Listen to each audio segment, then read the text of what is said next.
The fluorescent lights of the 24-hour diner hummed a weary, constant note, a sound that had become the soundtrack to my life. It was 3 in the morning, that dead zone between the last of the late-night drinkers and the first of the early-morning workers. For me, it was just Tuesday, or maybe Wednesday. The days bled into one another, marked only by the ache in my feet and the greasy film on my apartment windows. I hunched over my lukewarm coffee, the cracked ceramic of the mug a familiar weight in my hands.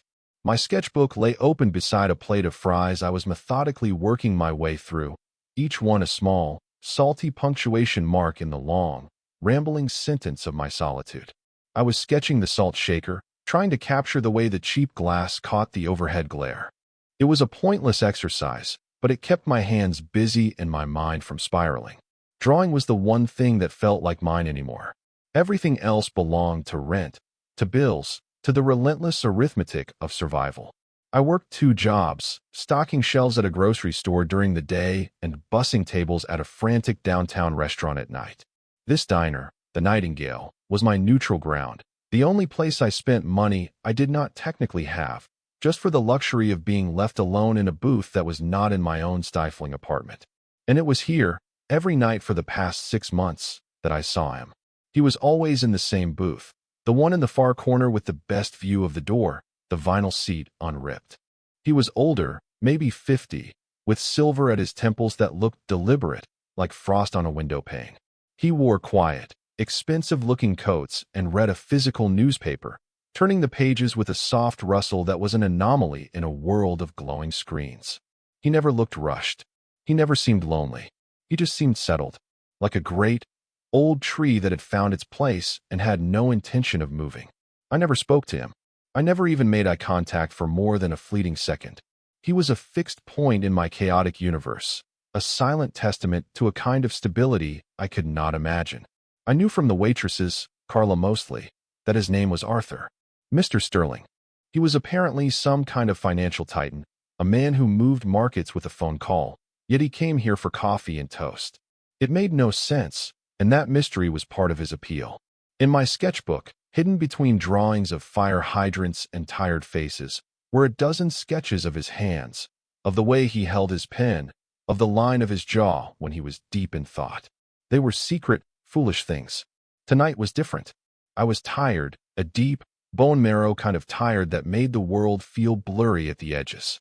I had dropped a tray of glasses at the restaurant, the sound of shattering glass echoing the state of my own frayed nerves. The manager had taken the cost out of my tips, and the injustice of it sat like a stone in my stomach. So I sat here, nursing my coffee, trying to draw away the frustration when I felt it. The weight of a gaze. It was heavier than a casual glance, steady and purposeful. Slowly, I lifted my head. Arthur was looking at me. Not at my sketchbook, not at the salt shaker, but directly at me. His eyes were a dark, unreadable color in the diner's dim light, but there was nothing cold in them. It was a look of quiet assessment, of simple, direct attention. My heart gave a painful, stupid lurch. I felt a flush creep up my neck, certain he had somehow seen my drawings, that he knew my ridiculous, silent obsession. I wanted to disappear into the cracked vinyl of the booth. He held my gaze for a moment longer, then gave a small, almost imperceptible nod toward the empty seat beside him. His booth was a 4-person one, and he sat on the inside, against the wall. I sat in a 2-person booth directly across the aisle. His was an invitation into his space. Then he spoke. His voice was low, calm, and carried easily across the quiet diner. It was the first time I had ever heard it directed at me. "Switch seats," he said. It was not a question, but it was not quite a command either.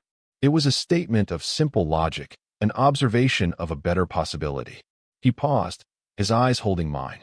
"Sit by me." The world stopped humming. The clatter from the kitchen faded. All I could hear was the frantic thumping in my own chest. My mind raced, a frantic Rolodex of anxieties. Was this a joke? A mistake? Was he going to complain about me staring? But his expression was serene, patient. He was simply waiting for my answer. "My name is Leo. I am 23 years old, and for the first time in a very long time, I had no idea what to do. My body moved before my brain could veto the decision. I found myself gathering my sketchbook, my pen, my plate of cooling fries. My hands felt clumsy, disconnected from my arms. I slid out of my booth, the vinyl sighing in protest.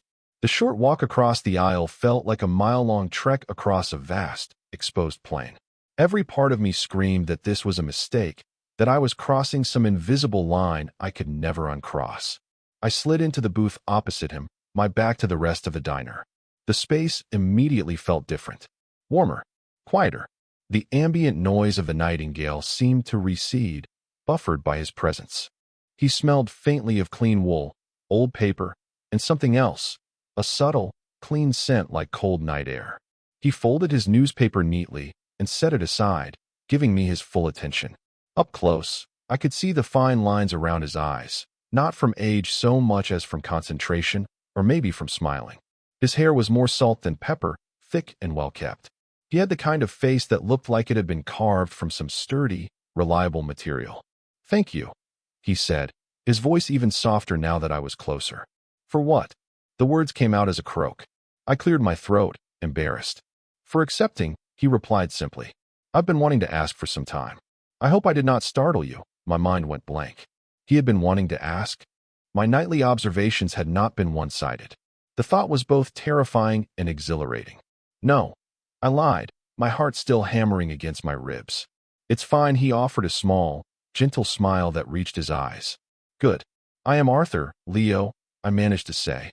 "Leo," he repeated, testing the name on his tongue.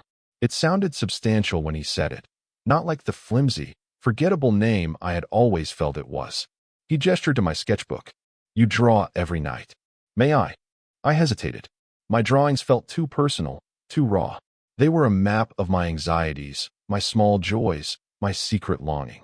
But refusing felt impossible, like a rejection of this strange, fragile truce we had just formed. I pushed the book across the table. My hand trembled slightly. He did not snatch it.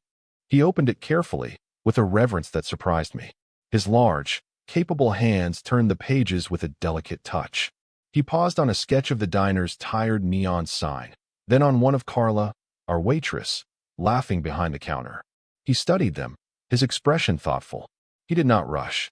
I held my breath, waiting for a verdict, for the polite dismissal.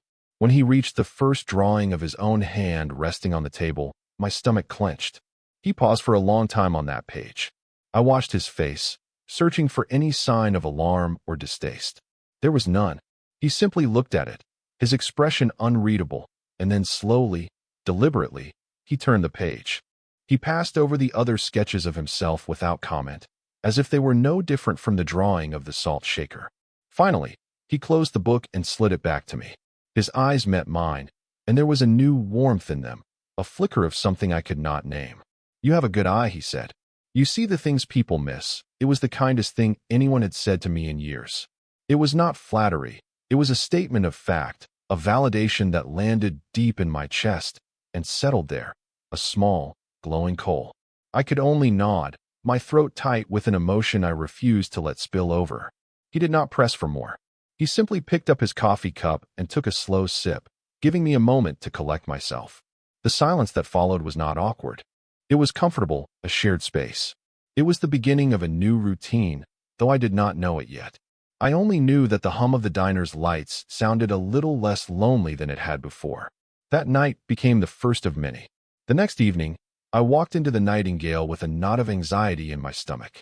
I half expected his corner booth to be empty, for the whole encounter to have been a strange, sleep-deprived dream. But he was there, newspaper in hand, a cup of coffee at his elbow. He saw me hesitate by the door, and he gave a small, almost imperceptible nod to the seat beside him. It was a silent invitation, an affirmation. So I went. I slid into the booth, and it already felt a little more familiar, a little less terrifying. That night, we barely spoke. He read his paper, and I worked on a new sketch, but the silence was different.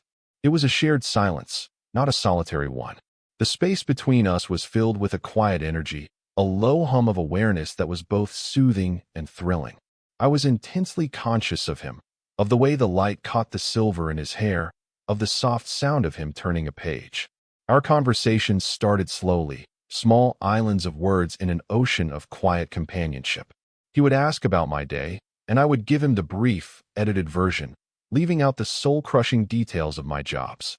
He listened, truly listened, with a stillness that made me feel seen. He never offered pity or unsolicited advice. He just absorbed my words, his dark eyes thoughtful.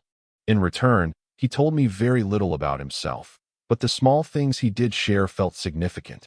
He mentioned a fondness for old maps, a frustration with the city's traffic, a preference for black coffee over anything with milk or sugar. They were simple facts, but they felt like carefully chosen gifts, pieces of a puzzle I was slowly being allowed to assemble. I began to study him more closely, no longer from across the aisle, but from a few feet away. I learned the rhythm of his breathing, the way his brow would furrow slightly when he read something that displeased him. I learned that he was left-handed, that he wore a simple, elegant watch on his right wrist, and that he always left Carlo a tip that was far too generous for a single cup of coffee. He had a way of creating a bubble of calm around our booth. When my coffee ran low, he would catch Carla's eye with a simple, raised finger, and she would appear with a fresh pot, a warm, knowing smile on her face. He seemed to command the world around him with an effortless, quiet authority that was not demanding, but simply expected. It was a form of power I had never encountered before, subtle, assured, and gentle. My internal world, however, was anything but calm. I spent hours overthinking every interaction. His casual question about the weather became a coded inquiry into my mood. A shared smile over one of Carla's jokes became evidence of a deeper connection. I was terrified of what I was feeling, this powerful pull toward a man who was so far outside my realm of possibility. He was a billionaire, a man who lived in a world of boardrooms and tailored suits. I was a kid who bought his clothes from thrift stores and counted coins for laundry. The disparity was a chasm between us, and I was constantly afraid of falling into it. I worried he saw me as a charity case, a lonely boy to whom he could extend a bit of kindness. The thought was humiliating, and it made me guarded. I kept my own problems locked down tight, presenting a facade of weary but capable independence. I did not want his pity. I did not let myself finish the thought. One night, about a month into our new routine, the first meaningful touch happened. It was so small, so fleeting, that I almost convinced myself I had imagined it. I was reaching for the sugar dispenser at the same time he was. Our hands brushed, the back of my knuckles against the side of his palm. His skin was warm and dry. It was a spark, a jolt of electricity that shot up my arm and settled in my chest. I pulled my hand back as if burned, my face flushing. "Sorry," I mumbled, looking down at the table. "No need," he said, his voice perfectly even. But when I dared to glance up, his eyes were on me, and there was a soft, searching look in them. He did not move his hand right away. It lingered there, near the center of the table, a silent offering. He was not apologizing for the contact. He was not explaining it. He was simply letting it exist in the space between us. It was a question asked without words, and I had no idea how to answer. That small moment shifted something. The tension in the booth, which had been a low, background hum, sharpened into a clear, resonant note. The space between us felt charged. I became hyper-aware of the proximity of our bodies, of the way his knee was only inches from mine beneath the table. I would catch him looking at me when he thought I was not paying attention, his gaze lingering on my face, my hands, my mouth. He started asking more personal questions, but always gently, always with an escape route. "What did you study?" he asked one evening, noticing the art history book I was reading. "A little bit of everything," I admitted. I was in a general arts program before I had to drop out. Not enough money to finish. I said it flatly, trying to strip the words of any self-pity. He just nodded, his expression giving nothing away. "The cost of education is a failure of our society's priorities," he said, a statement of fact, not an expression of sympathy for my specific situation. His ability to depersonalize my problems, to frame them as systemic rather than individual failings, was a strange kind of comfort. It made me feel less like a screw-up and more like a casualty. Another night, he gestured to my sketchbook. "You never draw people's faces," he observed. "Only their hands, their posture, the back of their heads." I had never consciously realized it, but he was right. I drew the essence of people, the way they occupied space, but I shied away from the directness of a face, the intimacy of a gaze. "Faces are complicated," I said quietly. "They change too fast. Hands are honest." He considered this for a long moment, looking down at his own hands resting on the table. They were strong, with long fingers and neatly kept nails. Hands that signed important documents, that commanded attention.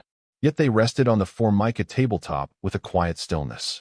"I suppose they are," he said, his eyes lifting to meet mine.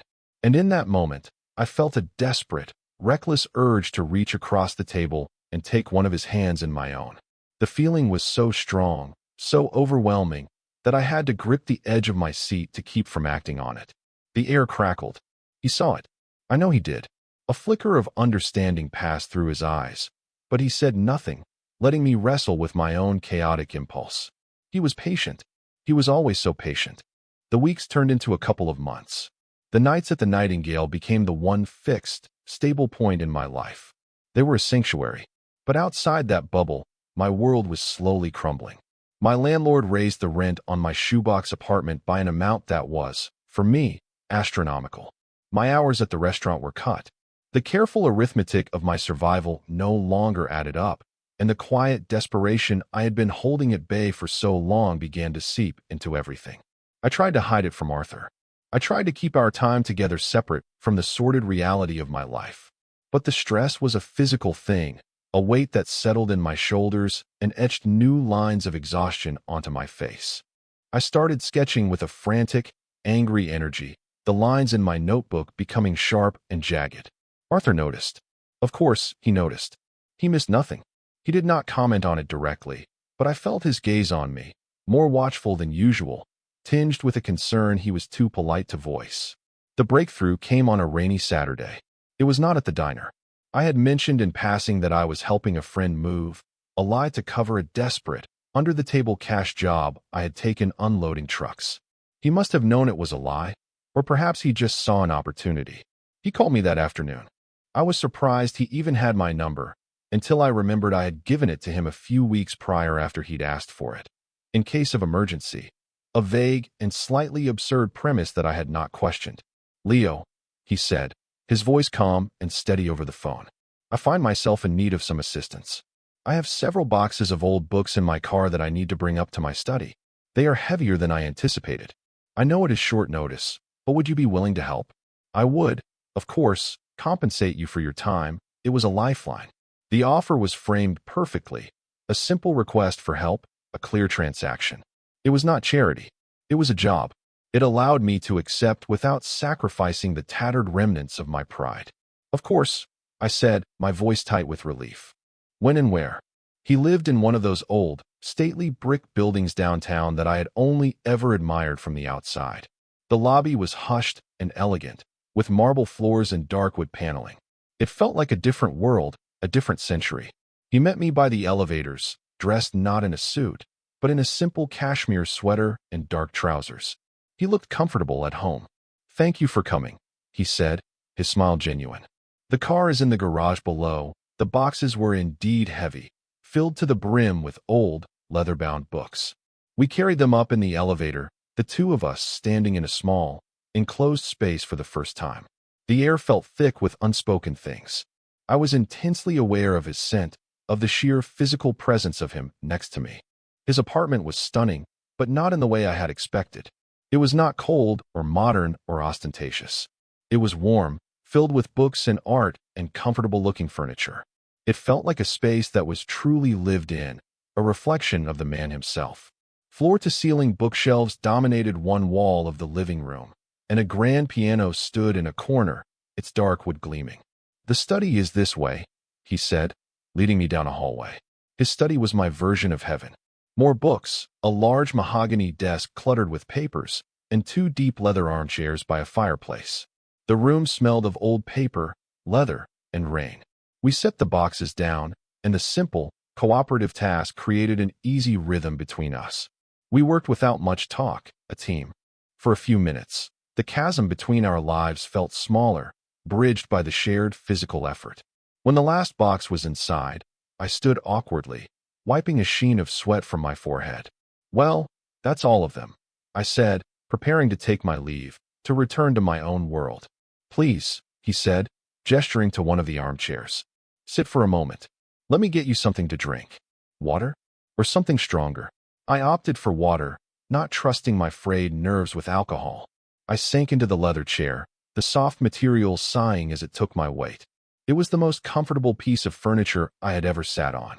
I felt small in it, a boy playing dress-up in a grown-up's world. He returned with 2 glasses of water and handed one to me. He did not take the other chair immediately.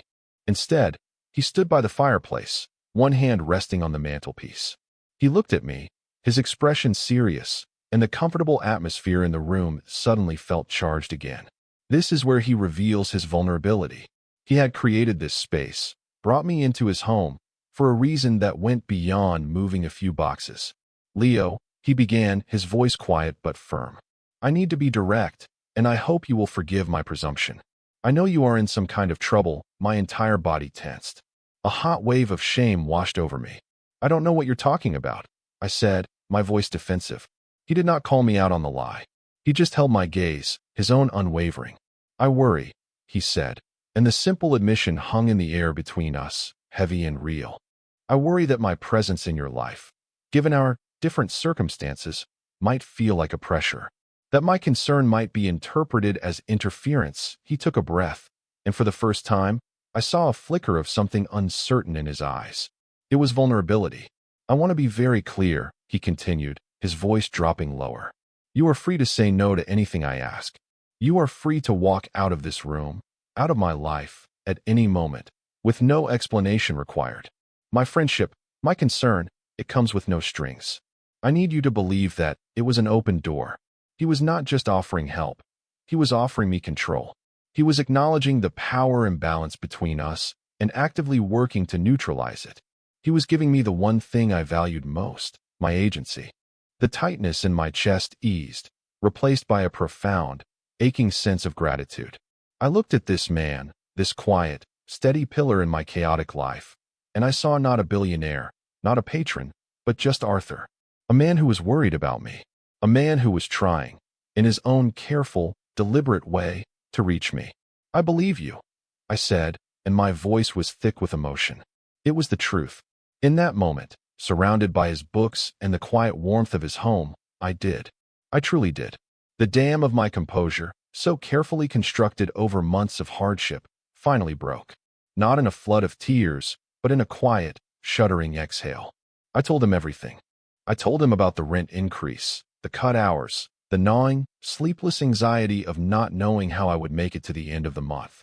I told him about dropping out of school, about the feeling of being stuck, of watching my small dreams wither from neglect. He listened. He stood by the mantelpiece and listened to the whole pathetic story without interruption. He did not offer platitudes or easy solutions. He just gave my confession the dignity of his full, undivided attention. When I finally ran out of words, a heavy silence filled the room, broken only by the sound of the rain against the window pane. I felt hollowed out, exposed. I waited for the pity, for the polite but firm dismissal. Instead, he moved from the fireplace and sat in the armchair opposite me. He leaned forward, his elbows on his knees, bringing him closer. The space between us was intimate now, a shared confidence. "Thank you for telling me," he said softly. "That could not have been easy," he did not say. "I can help you." He did not pull out a checkbook. He did something far more unexpected and far more meaningful. He reached over and picked up my sketchbook, which I had brought in with me out of habit, and set on the small table between us. He opened it to a recent drawing, one I had done just the night before. It was a sketch of a bird I had seen on my fire escape, a small, tenacious sparrow, its feathers ruffled against a harsh wind. It was a study in resilience, a projection of my own desperate hope. He studied it for a long time. "This is very good, Leo," he said, his voice quiet with conviction. "There is life in this. Strength." He looked up from the page, his eyes meeting mine. "I would like to buy it." I stared at him, bewildered. "Buy it? It's just a sketch. It's not for sale." "Everything is for sale, if the price is right," he countered, a ghost of a smile playing on his lips. "I am a collector, among other things. I collect things that I find beautiful, things that have meaning. This has meaning to me." He paused, his gaze intensifying. "Name your price," my mind reeled. This was the tipping point.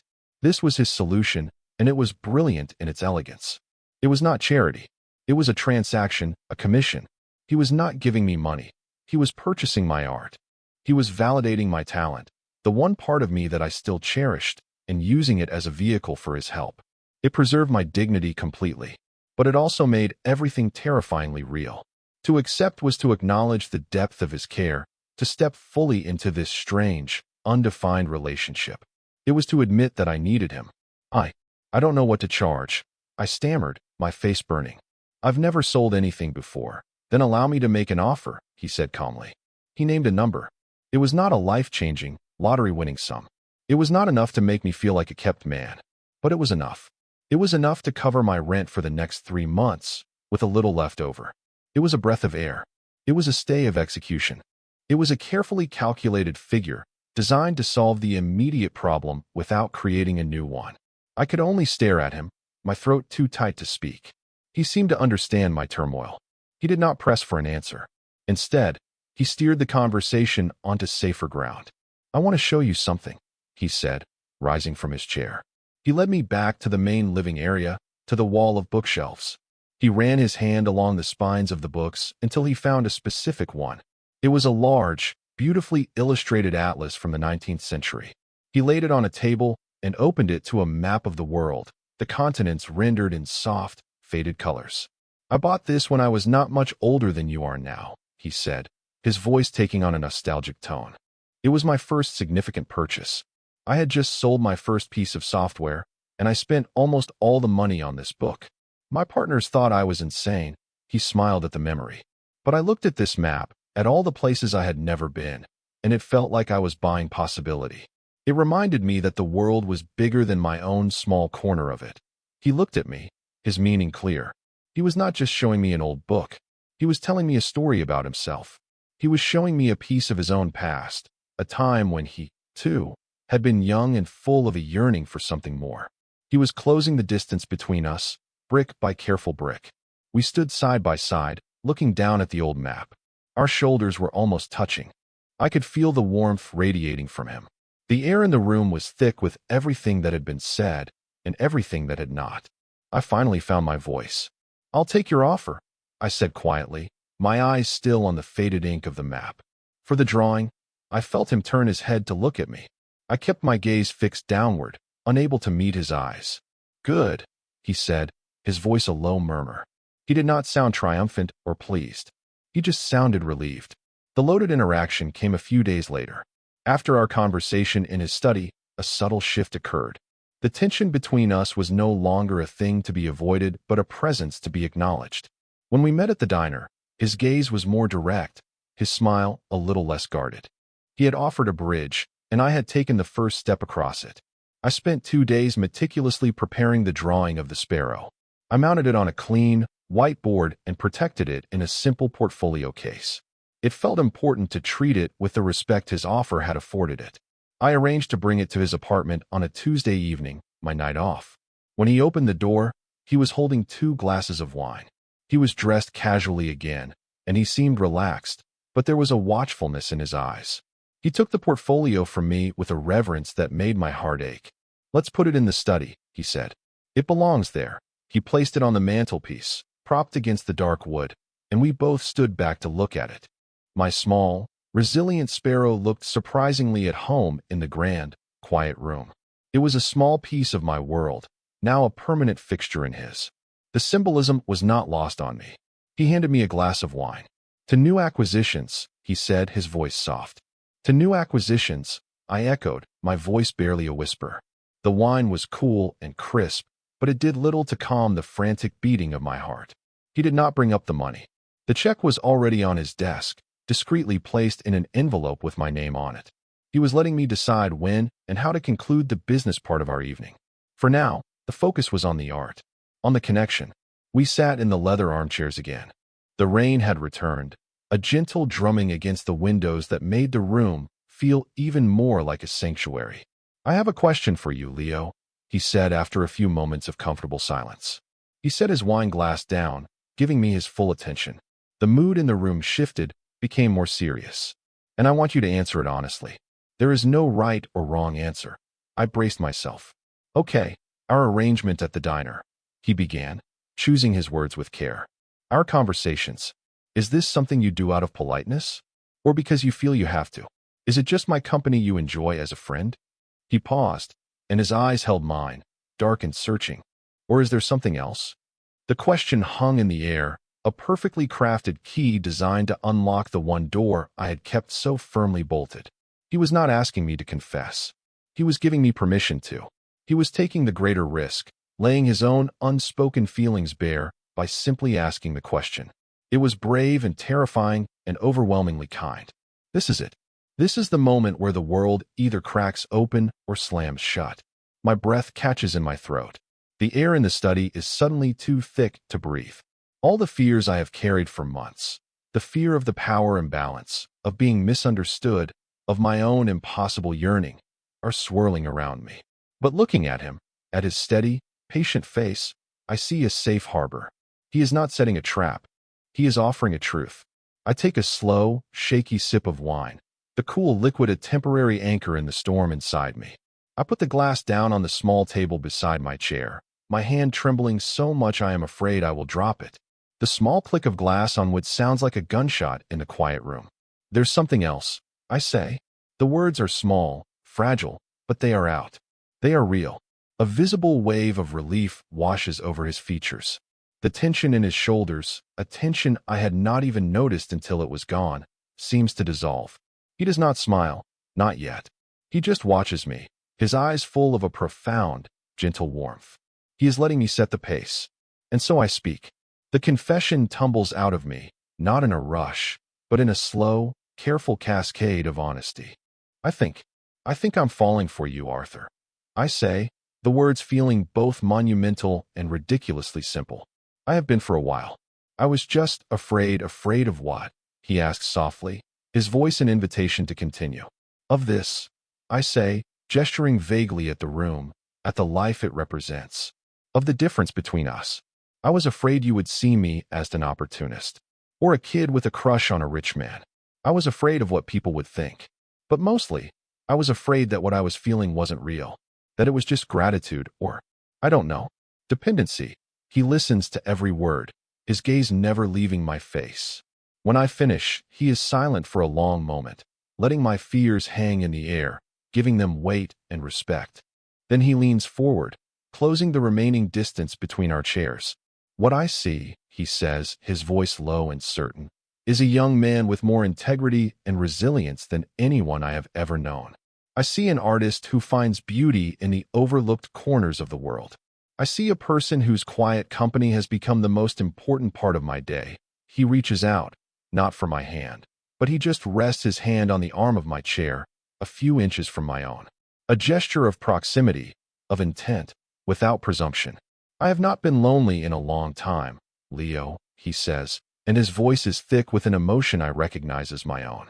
But I did not realize how solitary I was until you sat down in my booth. My feelings for you have nothing to do with gratitude or dependency. They are not complicated. They are, in fact, remarkably simple. He finally looks directly into my eyes, and the sincerity there takes my breath away. I am falling for you, too.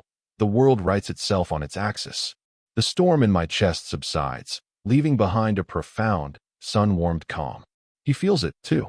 It was not all in my head. He slowly, deliberately, moves his hand from the arm of the chair and covers mine. His touch is not tentative, but it is not demanding either. It is a statement of fact. His skin is warm, his palm firm against the back of my hand. The simple contact is more intimate than anything I have ever experienced. It is an anchor. It is a promise. I turn my hand over, lacing my fingers with his. It feels right. Natural. Like a key sliding into a lock. He rises from his chair, pulling me gently to my feet.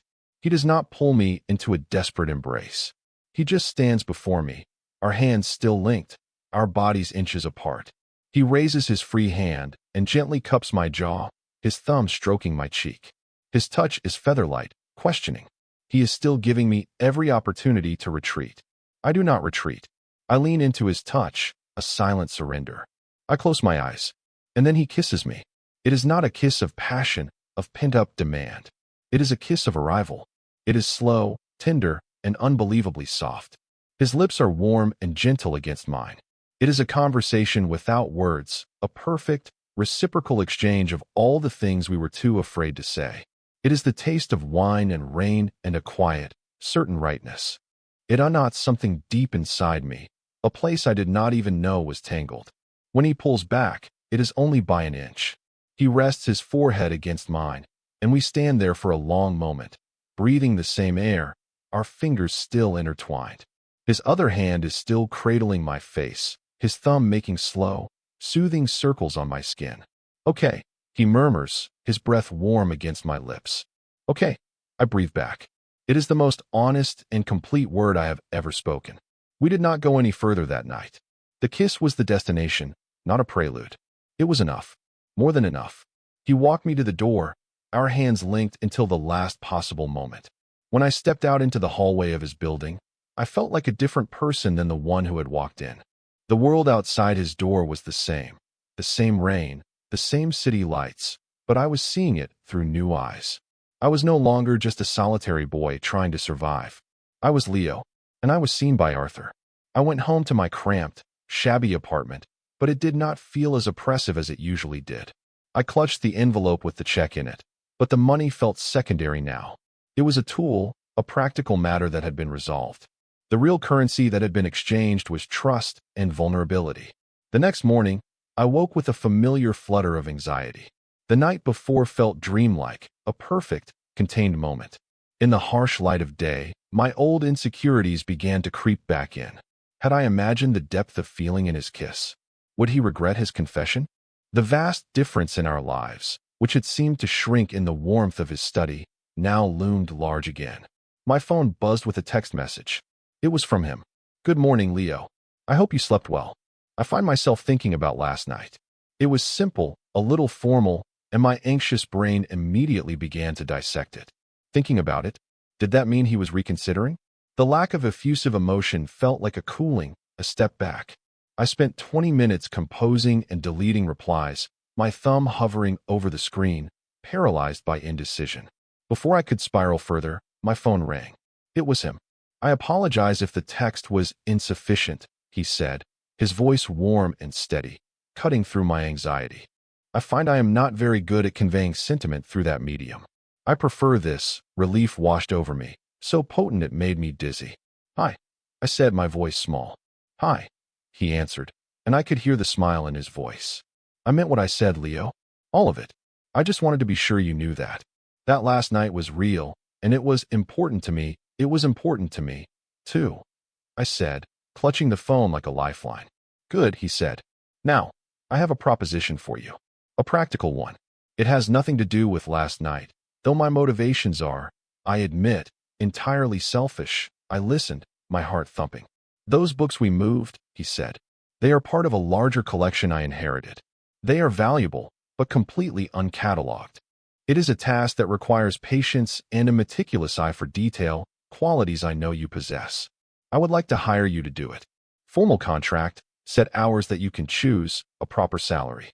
It would be a real job, one that utilizes your skills and, selfishly, would give us a reason to be in the same space without the optics of me simply giving you money." It was another masterfully constructed offer. It was a job, not a handout. It gave me a path to financial stability that I could earn. It acknowledged the potential for awkwardness and dependency and offered a clear, practical solution. It was his way of reassuring me, of showing me he was thinking not just about his feelings, but about my independence and my pride. "You would be working for me," he stated plainly. "And we would be exploring whatever this is between us. We would need to set clear boundaries. When you are here working, you are my employee. When the work is done for the day, we are Arthur and Leo. Can we navigate that, do you think?" He was asking, not telling. He was making me a partner in the decision, in the architecture of our new relationship. "Yes," I said, the word full of a certainty that surprised me. "I think we can." That weekend marked the beginning of our new life. I gave my notice at the restaurant, an act that felt like shedding a heavy, ill-fitting coat. My first day working at Arthur's apartment was strange and wonderful. We were both a little shy, a little formal, as we navigated the new dynamic. He showed me the cataloging software on his computer, explained the system he wanted me to use, and then he retreated to his desk to do his own work, leaving me to mine.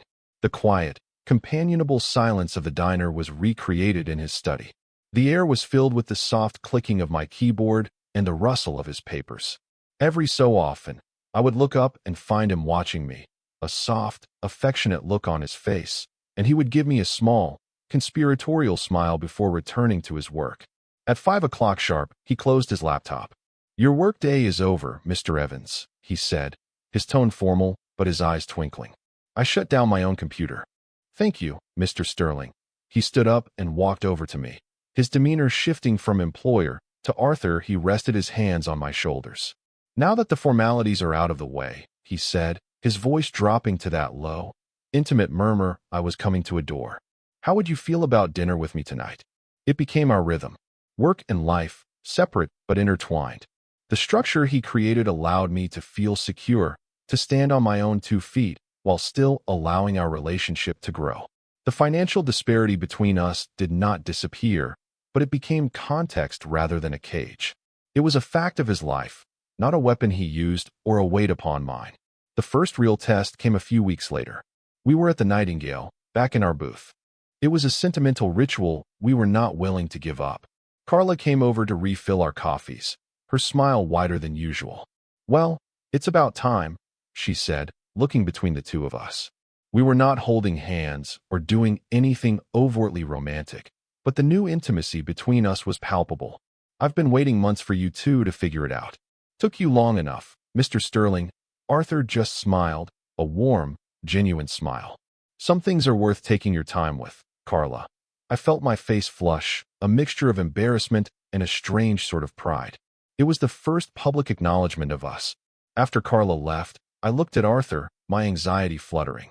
He must have sensed it. He reached across the table and laid his hand over mine, right there in the open.